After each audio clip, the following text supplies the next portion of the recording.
Bombay Velvet, a lost bet.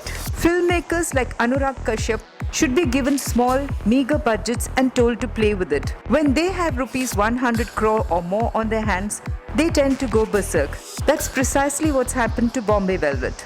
There's a tiny percentage of film critics who rhapsodize over how well Anurag has captured Bombay city of the 60s, and I'd agree with that. The sets, the costumes, even the sounds of Geeta Dutt are wonderfully done. But ultimately, Bombay Velvet is little more than disjointed vignettes of vintage Bombay. Johnny Balraj has grown up rough and unloved in post-independence India along with Buddy Chiman.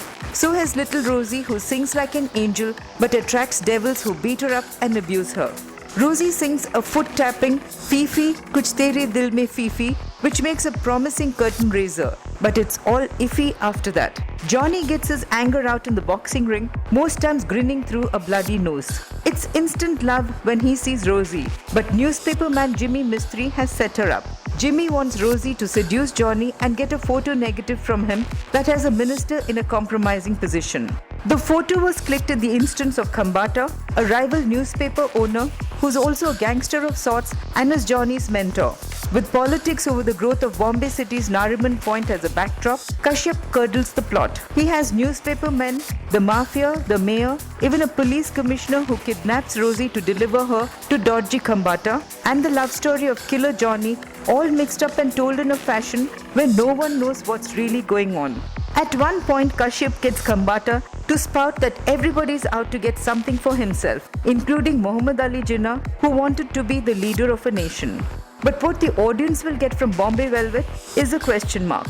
Kashyap's fascination with vice dens where women are routinely beaten up and men spill blood continues without a cohesive link. Ranbir as Johnny walks into Rosie's apartment to catch her in a bathtub sequence that has no relevance. Another time, he's conveniently ringing the doorbell so he can't catch her on the phone with Jimmy. There's a tailor who measures Rosie's arm for her nightclub appearances, but none of her clothes have sleeves. Kashyap is so caught up with myriad unpleasant characters and situations that he forgets to write an interesting narrative. Despite a brilliant Ranbir Kapoor looking like Grandpa Raj Kapoor at some moments and like Mom Neetu at other times, there's no standout performance.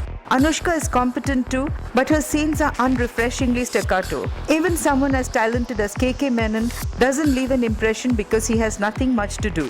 Karan Johar's debut performance as Khambata is best in a scene where he has a hearty laugh all by himself, and he does it so well, you laugh too.